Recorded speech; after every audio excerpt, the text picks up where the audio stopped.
panapa ndekuti rori richibve kusaidi reMozambique.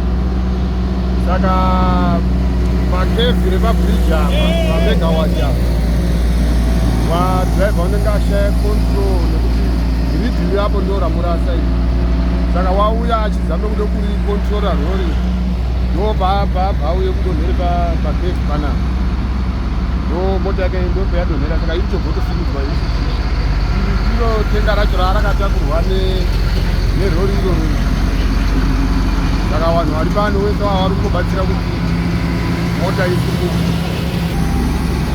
Dhiraivha tikandamuona hangu but kondisheni yake inenge iri nani bhozi wanga achitomubvunzwa kubvunzwa wanoti zvakamira sei. Tichati tisandanyatsawo kumuonawo ini mudhiraivha tangosvikawo chiitiko ichaapakati. Pane kukwara kwaaita kana handisati aizwa bairi.